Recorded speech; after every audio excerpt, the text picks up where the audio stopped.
Hey everybody, a lot of people are asking me about changes to the immigration law. What if you have a felony conviction or you've been arrested and they want your police report for your permanent resident visa? What if you're an overstay? And how about if you're looking for a job or going to start a business? We're going to ask these questions of John and Heidi and hopefully get some good answers. I feel like we're getting interrogated, like we're in a police, Right. you know, like one of those private rooms. I know. Now, Looking at guys, that. when John overstayed his visa, he had to call Heidi to get him out. And this is the interrogation room at the Bureau of Immigration. No, all kidding aside, welcome to the show, guys. I have the beautiful, glamorous John Thank you very much. I get that all the time. and Heidi, the Yeah. hardworking girl, running a real business, trying to make real money, not like some of the guys. All kidding aside, we're going to talk visas today, and we're going to talk the SRRV visa. Any changes coming up on that visa? Is everything the same? So the SRRV is the Special Resident Retirees Visa, and there's actually a new change to it. I know on the previous videos I discussed about the police background check. Before, you could do it here in the Philippines through getting an Interpol clearance, but now you have to get the police background check in your country, so the US. And people have been telling me, oh, can I get it there in the Philippines? Can I do, especially the apostille? So the apostille is basically the authentication of that document, which you have to do at the Secretary of State Department in the state where you reside. And if I can do it in the Philippines. Now, we've tried so much to figure out a way to do it for you from here in the Philippines, but it's impossible. So you have to do it there.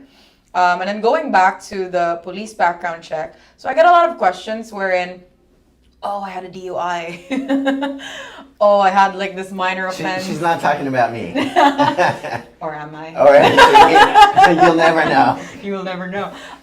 So I had a minor, criminal charge. I got a speeding ticket, and everyone's always like, "Is this gonna, like lower my chances of getting an SRRV?"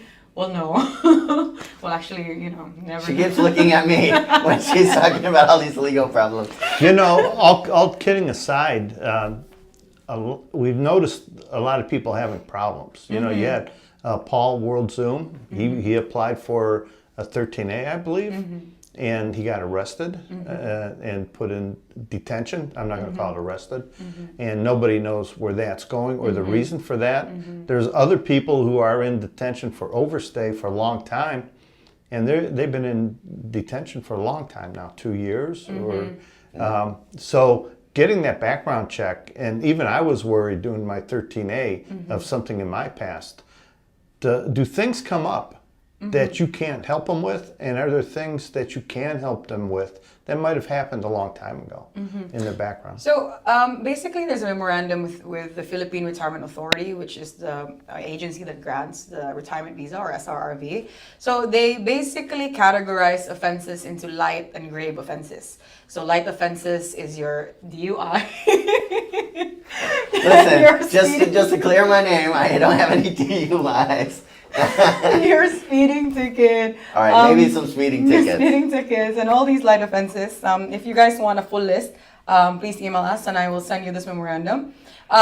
For this one, you just need to get your NBI clearance here in the Philippines, which will check if you've had any pending cases or any violations in the Philippines. And the next is your Interpol clearance. So before, this was enough to get you in place of the background check. But aside from the police clearance from your country of origin, you will need to get an Interpol clearance here in the Philippines. So we go to the next one, which is the grave offenses.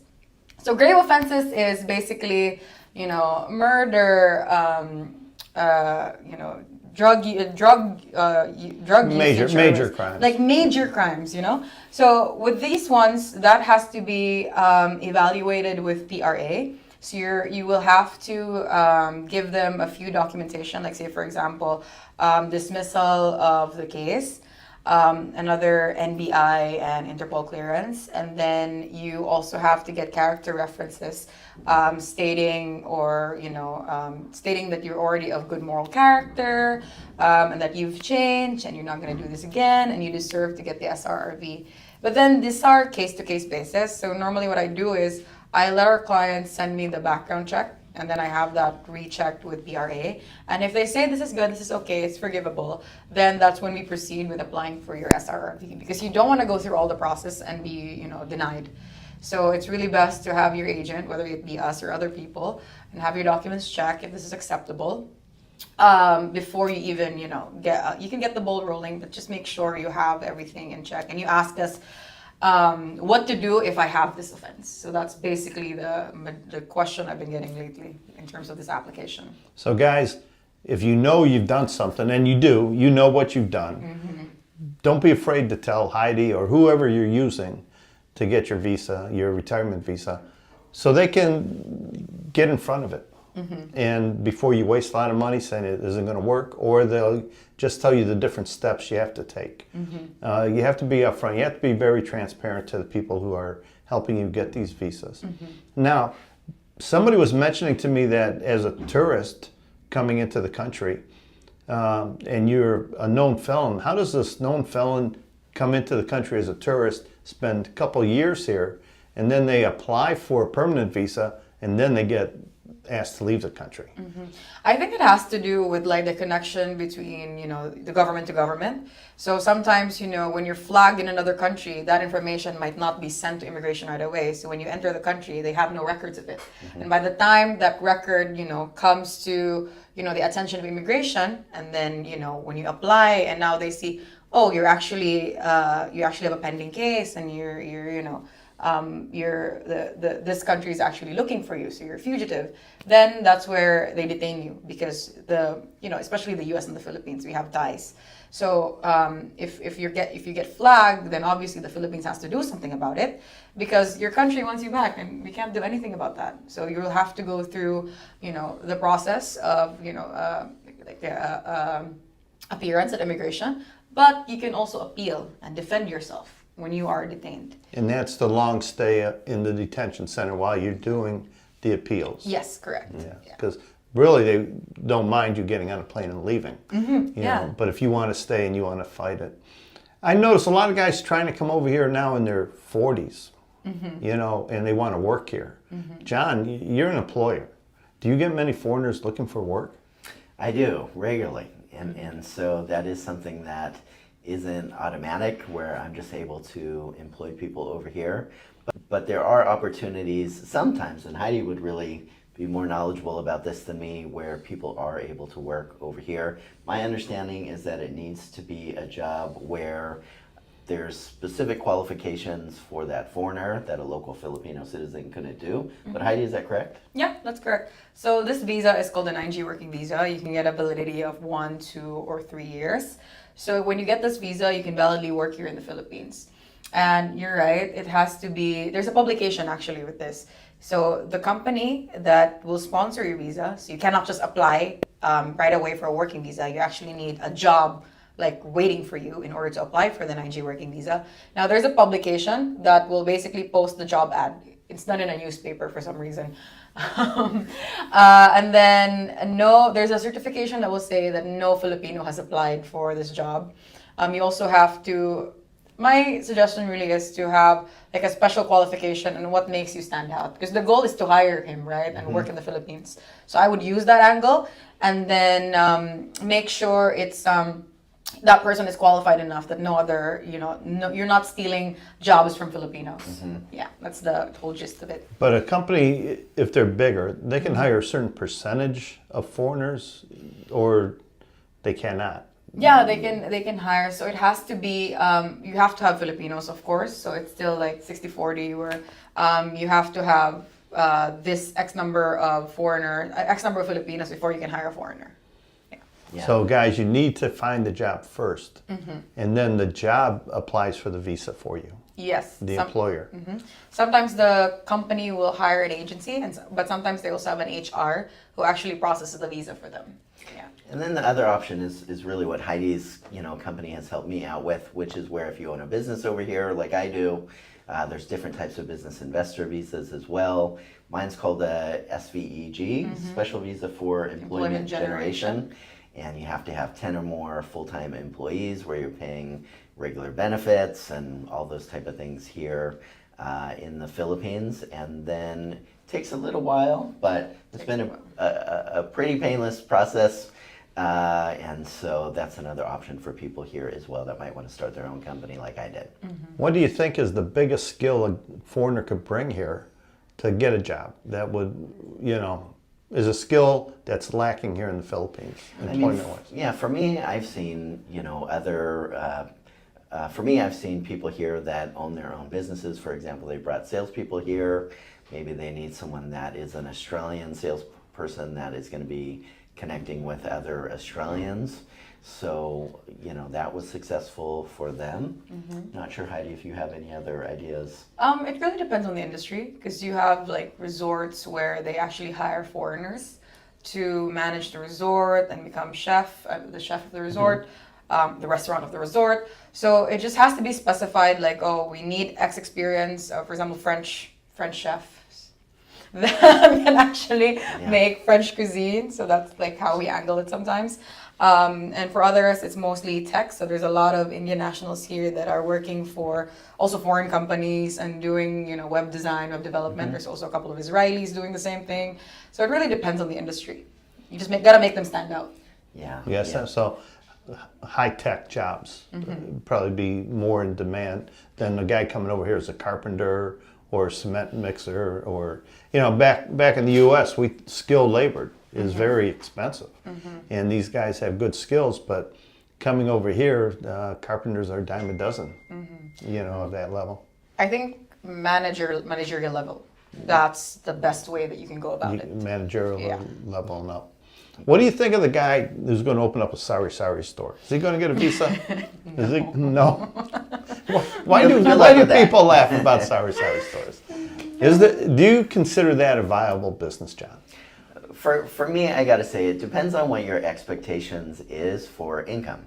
So sometimes I'll see Sari Sari stores where there's 20 of them lined up next to each other, and that's just going to be pretty tough for anybody to make a living. However, I know other people in areas where they might be one Sari Sari store, and there's, it's maybe a small province area, and maybe they're the only one that's also like a butcher, or maybe they're selling gas, or they're doing other things that people in that small province area don't have. I think those make good money sometimes. But by good money, I mean a good living here in the Philippines, not what people would expect in their own country. So for me, the answer is it depends. I normally recommend to people that they think of something that's high-end in the Philippines that they could do with excellence, and they could sell to people that have deeper pockets.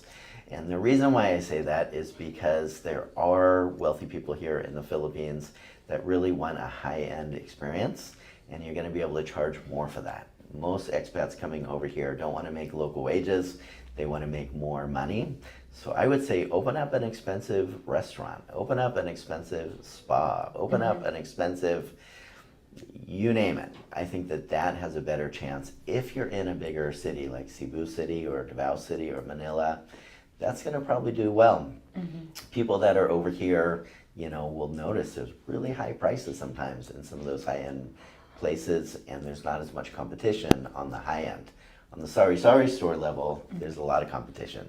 And a niece will come and eat your profits. That's right. 2 bags of snack. Yeah. So the thought that I always have with a business, if you're coming here, I always say either go big or go home. If you're going to open up a pizza joint, be the best pizza place in town. Don't worry that you're the most expensive. Yeah. And don't just cater for the cheap cup of coffee for foreigners, because I call them cheap Charlies. Us foreigners that are on a budget, we're not going to spend high bucks for a pizza. But I've noticed the Philippine community, there's more and more middle class, more and more, there's more money here now after this disaster of COVID and everything. People have money to spend, and they want to enjoy spending it. When you go to a nice restaurant, be 1 or 2 foreigners, and the rest are all Filipinos.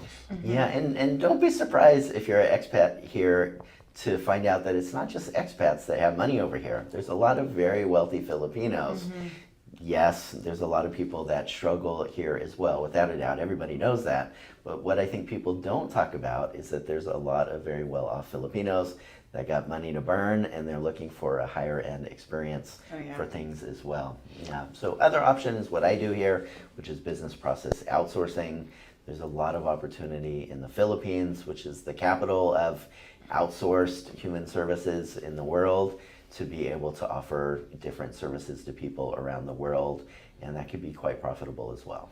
Heidi, have you helped a lot of people get visas for their jobs, you know, through other companies, or what is the visa for opening a business, where you just make the investment and you know you have your spouse or you run it yourself? What is the amount of money needed to do something like that? So with John's visa, the special visa for employment generation, there's no capital investment. So it's just having 10 Filipinos employed with you full time. With a working visa, no capital investment. You just need to pay for the fees. And we have helped a lot of expats with their working visa, because a lot of them are coming to the Philippines to start businesses. And then there's the expensive one, which is the SIRV. This is the Special Investors Resident Visa, wherein you have to invest 75,000 USD. You have the option to put this in a publicly listed corporation in the Philippines, or towards your own corporation, or towards an investment in an existing corporation. We also have the 9D, or Treaty Traders Visa, which is only available to countries that have like a trader's tie with the Philippines. So for example, the US and Japan, and there's another one. But yeah, ask us and see if your country is qualified for the 9D, or if you have any questions about what type of visa should I get if I want to invest and work in the Philippines. Now, I've heard some rumors. Somebody mentioned to me that in the tourist visa, right now we have 36 months that you stay in the Philippines, then you have to leave and come back, that they're dropping it down to 24 months. Have you heard anything? Not necessarily, and if that is, if that's something that will be implemented, then we should have gone to memorandum about it. So this is really, a key thing. Whenever you get information from like online sources, Rumor mill. The rumor mill. YouTube rumor mill. Yeah, and then people get terrified, like, oh my God, what's gonna happen to us and our stay in the Philippines? So check your sources, and then agencies or directly with immigration, so that you get informed and get the proper information. Because chances are, if there are changes in like the policies or the laws of the country, it takes a while to get implemented. How long has it been since there's been a major change to the immigration laws in the Philippines? So our current immigration law has existed for 84 years. Long, right? And then Since Mike was born. I remember that. I signed the bill. he was president of the Philippines. That's right. So, Make an old people joke. no. I remember. Yes, I am, buddy. I remember when the Dead Sea was only sick. All right. Okay. Very good. But back to serious note. And then this Immigration Modernization Act, which immigration itself is pushing, has been pushed for the last 20 years. So as you can see, it takes a while, and it's still on like Congress level. It hasn't even reached the Senate. So there's actually a couple of immigration laws like to modernize immigration, because again, it's super outdated. It's 84 years. But yeah, it does take a while for the Philippines to pass laws here, because there's a lot of like back and forth. And then there's a lot other priorities that the government is trying to solve, or laws that are passing. Even our reproductive health bill took like 18 years to get passed here. But a lot of these changes, when people see there's a new immigration law change, a lot of it has to do with the internal ways that they handle the immigration and immigration problems. They're not really affecting a foreigner coming to the Philippines, or how to apply for something, maybe how they pay the people, where the money is distributed, the vetting process of somebody. Process-wise, yes, they can change that right away. But the thing about any policy or anything that changes with immigration and their processes, they normally publish that. It's only when immigration goes through like a certain struggle, like for example the 9G visa scandal, where there was a lot of Chinese nationals. And this is a fact. There was a lot of Chinese nationals applying for working visa, and then they were applying for it with fake companies. So of course, immigration was like, oh my God, like what's happening? There's a corruption inside of the agency. and we need to do something about it right away. And when that happened, it basically like they were basically like a microscope was like, what is happening to immigration? And immigration is actually under the Department of Justice. So when things like this happen, they're like put under a microscope and they have to act right away. So with the changes in terms of the process, like, you know, people, like the interview process is a lot stricter. You need to be strict about where your papers are notarized and what are the things that you need to submit with immigration. So things like that, wherein it's like high stress for the agency, they will immediately make those changes. Like they made this change like immediately, and then the agencies were only notified like 2 weeks later. So with us, like we have to adjust also right away without, you know, they've already implemented it and we don't know about it until, you know, we go there and process something and then the actual memorandum is released 2 weeks later. So sometimes you just have to be patient when things like this happen. Have you noticed the Chinese influence that's come over here? With a permanent resident visa, they went from 35 up to 50. And wasn't that based on an over amount of Chinese coming in here a few years back? And now I saw on the BI information page, or where they show most of the deportations are Chinese right now. So that's the SRRV, actually, the retirement visa. So before the SRRV, SMILE, you can apply for it at the age of 35. But because the Chinese nationals were taking advantage of this, again, fact, they upped the age to age 50. Because there's a lot of younger Chinese people who come here and work and want to stay here permanently. With the deportations, a lot of them actually has to go with gambling organizations. And there's a lot of these happening throughout the Philippines, like it's underground gambling and like operating illegally. So of course, you know, that's grounds for deportation. You're operating an illegal business here in the Philippines. So yeah, that's basically what's happening. As sad as it might be to single out like one nationality, but that's a fact. Yes, Americans, we don't do nothing wrong. Did you know that the number one reason for Americans to be in jail in the Philippines is overstay on their visa? Yeah, overstay. That's the biggest, because they can't trust you to be free because you didn't pay your visa fees. So they have to put you in detention, even if it's not jail. Yeah, I always like recommend people, like if you've overstayed, talk to someone, don't be afraid. Because it is fixable as long as you come forward. But keep in mind that, you know, overstaying is actually grounds for blacklist. So you may never be able to come back to the Philippines, or exclusion, where, you know, you have to get this lifted and it's a whole process. So I would definitely recommend, like, just talk to someone and try to fix your visa situation. Can you help somebody that's been overstayed? And I'm not saying overstay 2 weeks. Oh my God, I forgot to renew. Can you help somebody that's 6 months, a year overstayed? Oh, we've helped someone who's overstayed for like 5 years max, and you know, we were able to fix it. Able to fix. So that's a matter of just coming forward, addressing the problem you have, and everybody will work with you if you come forward. Yeah. They're not really all out to get you, and no, as long as you have a valid reason. It can go like in two ways. Either you will be asked to leave the country, but at least your records are clean and you can come back, or you're allowed to stay here if it's valid and you have 120 days to fix your visa situation. So those are the two ways in which, like, you know, this could end up. Especially now, because immigration is going through this online processes where they're going to be, you know, you can extend your visa online. Sometimes it works, sometimes it doesn't, but that's the direction it's going. So there's going to be a centralized database, basically. So at some point when that is like working well, they're going to be able to catch you faster and easier, because there is a centralized system already. They can say, oh, this is the number of people that have overstayed. Let's look for them, right? So now is like, if you've overstayed, please fix your visa situation. John, let's go back to businesses for a second. Sure. You have a YouTube channel where you help people who want to start a business, and you give advice, consultation. Tell us about your channel. Yeah, so I've got a couple of channels over here. American Entrepreneur in the Philippines is my one, where I'm talking to expats that want to start a business over here in the Philippines. So I share a lot about my experience, and definitely always happy to connect with others that are interested in starting a business here. I know a lot of people, anytime I talk about starting a business in the Philippines, they'll say that is the last thing I would want to do, is start a business in the Philippines. And that's fair enough. Listen, if I could be retired, not running a business over here, I would probably be doing that as well. But there's a lot of guys that, they want to move over here, they're not yet retired, and they're not sure what jobs that they might qualify for.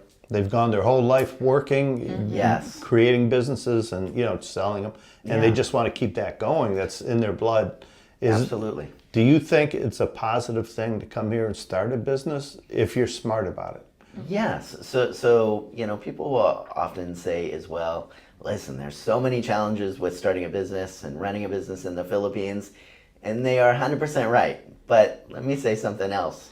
There's so many problems and so many challenges running a business in any country. So California? Of course, California, where I'm from. So the Philippines doesn't have a corner on the market of businesses being challenging to run.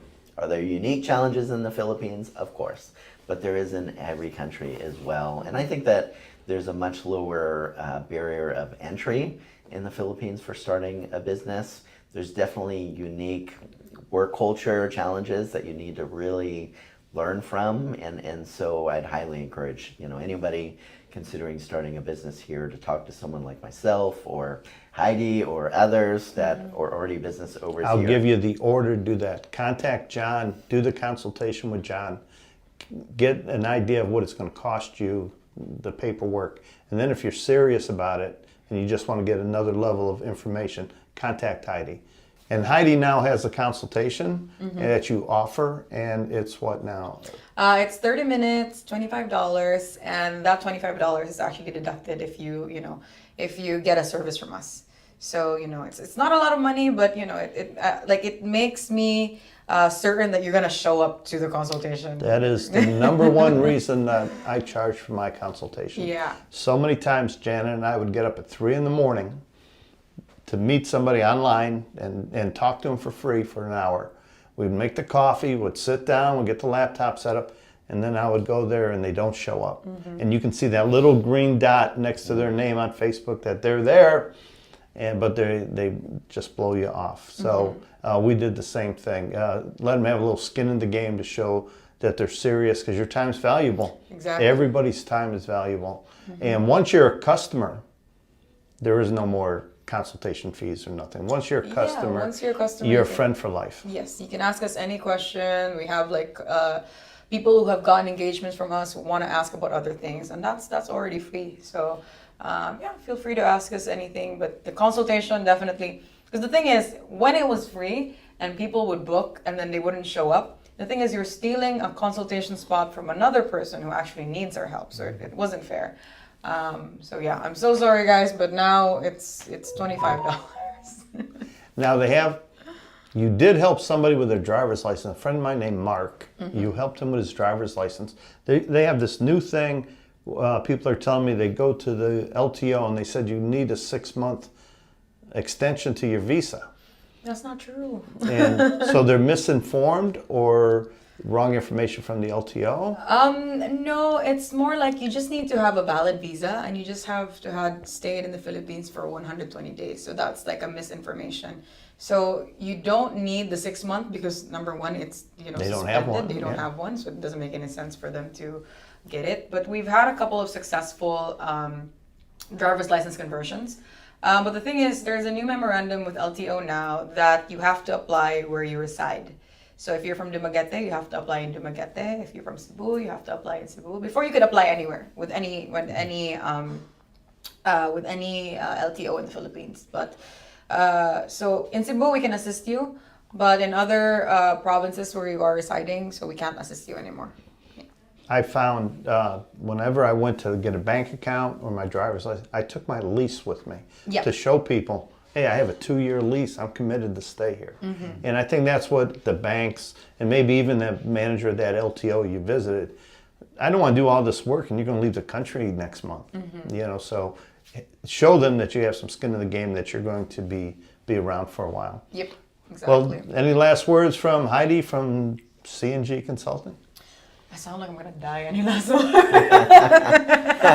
The funeral is tomorrow. There's 3 of us here, and it's been like, you know, a little bit crazy. But If you it's see a fun. video with Heidi wearing that same top, it's not that she's poor and homeless. We're trying to cram all these videos while I'm up here in Cebu. Yeah. But any last word? You're moving. We're anticipating the new building, the new office. Robinson's Galleria is finally oh my god, I'm never gonna get a bare shell office ever again. It's been stressful. This has been a 6-month process. This is where she should have paid for the consultation from John on how to open an office. I should have. There you go. Yeah, so mid-July, we're gonna be opening. We're gonna have a little party. I wish I could invite everyone, but I'm sorry. But yeah, watch out for our office opening mid-July. And then by October, we will also have a new office in Manila. So the new office is gonna have 2 lawyers that are gonna be there. So if you need legal advice, you know, all of that, you can just, immigration, you can just come to the office and get everything sorted out. And John, any last words to our audience about the foolishness of opening a business in the Philippines? Yeah, I think there's some things in life like starting a business, having kids that you should never do. Getting married, don't do any of those things unless you can't help but do it. And for a lot of people like Heidi and myself, we're just entrepreneurs, passionate about it.